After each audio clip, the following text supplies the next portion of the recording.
You guys will find that you have passions, and having a passion is a gift. I think we all have passions, and you don't get to choose them, they pick you, but you have to be alert to them. You have to be looking for them. And when you find your passion, it's a fantastic gift for you because it gives you direction, it gives you purpose. You can have a job, or you can have a career, or you can have a calling. And the best thing is to have a calling. And if you find your passion, you'll have that, and all your work won't feel like work to you. Many kids and many grown-ups do figure out over time what their passions are. And sometimes we let I don't think it's that hard. I think what happens though sometimes is that we let our intellectual selves overrule those passions. And so that's what needs to be guarded against. My job, one of my jobs as the leader of Amazon, is to encourage people to be bold. And people love to focus on things that aren't yet working. And that's good, it's human nature. That kind of divine discontent can be very helpful. But it's incredibly hard to get people to take bold bets. And you need to encourage that. And if you're gonna take bold bets, they're gonna be experiments. And if they're experiments, you don't know ahead of time whether they're gonna work. Experiments are by their very nature prone to failure, but big successes, a few big successes compensate for dozens and dozens of things that didn't work. So, bold bets, AWS, Kindle, Amazon Prime, our third-party seller business, all of those things are examples of bold bets that did work, and they pay for a lot of experiments. I've made billions of dollars of failures at Amazon.com, literally billions of dollars of failures. And you might remember Pets.com or Cosmo, or give myself a root canal with no anesthesia very easily. None of those things are fun, but they don't matter. What really matters is companies that don't continue to experiment, companies that don't embrace failure. They eventually get in a desperate position where the only thing they can do is make a kind of Hail Mary bet at the very end of their corporate existence. Whereas companies that are, making bets all along, even, big bets, but not bet the company bets. I don't believe in bet the company bets. That's when you're desperate. That's the last thing you can do.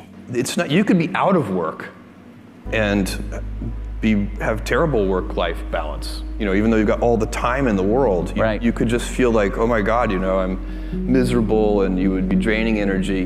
And so you have to find that harmony. It's a much better word. And I think for most people, it's about meaning. People want to know that they're doing something interesting and useful. And for us, because of the challenges that we have chosen for ourselves, we get to work in the future, and it's super fun to work in the future for the right kind of person. You need to be nimble and robust. So you need to be able to take a punch, and you also need to be quick and innovative and doing new things at a high speed. That's the best defense against the future. And you have to always be leaning into the future. If you're leaning away from the future is going to win every time. Never, ever, ever lean away from the future. We all have adversity in our lives. I doubt if you really, if you know somebody, any friend or anybody that you talk to, there's no lack of adversity. And by the way, that's good, because it's what teaches us how to get back up. You fall down, you get back up. It always happens. And you get certain gifts in life, and you want to take advantage of those.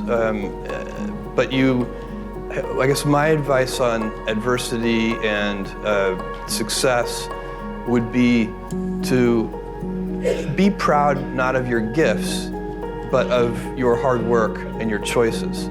So you may be the kinds of gifts you get in life. You might be really good at math. It might be really easy for you. That's a kind of gift.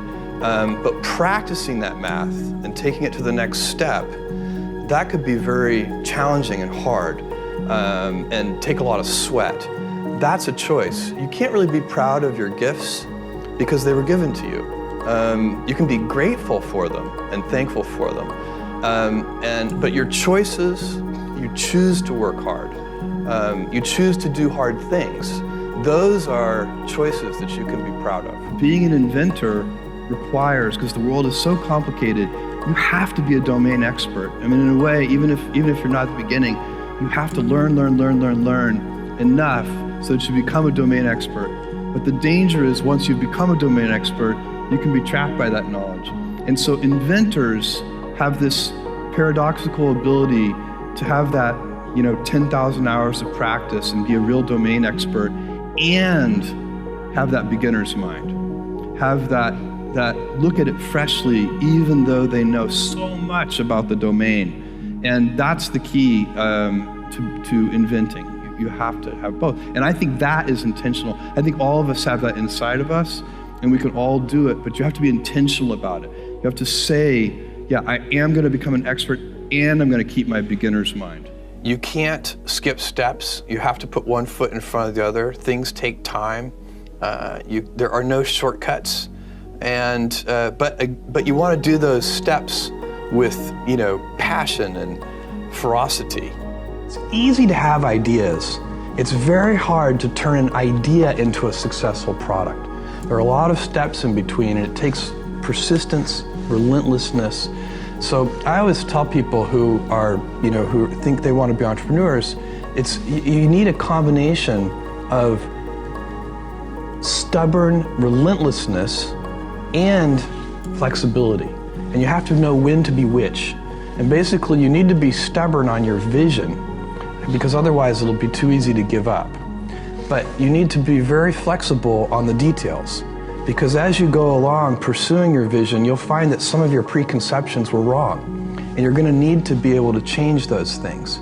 So I think taking an idea successfully all the way to the market and turning it into a real product that people care about and that really improves people's lives is a lot of hard work. Don't try to chase what is kind of the hot passion of the day. I think we actually saw this, I think you see it all over the place in many different contexts, but I think we saw it in the internet world quite a bit, where at the sort of peak of the sort of internet mania in, say, 1999, you found people who were very passionate. Something they kind of left that job and decided, I'm going to do something in the internet, because it's it was almost like the the 1849 gold rush in a way. I mean, you find that people, if you go back and study the history of the 1849 gold rush, you find that at that time, everybody who was within shouting distance of California was, they might have been a doctor, but they quit being a doctor and they started panning for gold. And that almost never works. And even if it does work, according to some metric, financial success or whatever it might be, I suspect it leaves you ultimately unsatisfied. So you really need to be very clear with yourself. And I think one of the best ways to do that is this notion of projecting yourself forward to age 80, looking back on your life and trying to make sure you've minimized the number of regrets you have. That works for career decisions, it works for family decisions. Do you want, I have a 14-month-old son, and it's very easy for me to, if I think about myself when I'm 80, I know I want to watch that little guy grow up. And so I don't want to be 80 and think, shoot, I missed that whole thing and I don't have the kind of relationship with my son that I wished I had, and so on and so on. So if you think about that, so I guess another thing that I would recommend to people is that they always take a long-term point of view. And I think this is something about which there's a lot of controversy. There's a lot of people, and I'm just not one of them, believe that you should live for the now. I think what you do is you think about the great expanse of time ahead of you and try to make sure that you're planning for that in a way that's going to leave you ultimately satisfied. So this is just this is the way it works for me. And I mean, everybody needs to find that for themselves. So I think there are a lot of paths to satisfaction, and you need to find one that works for you.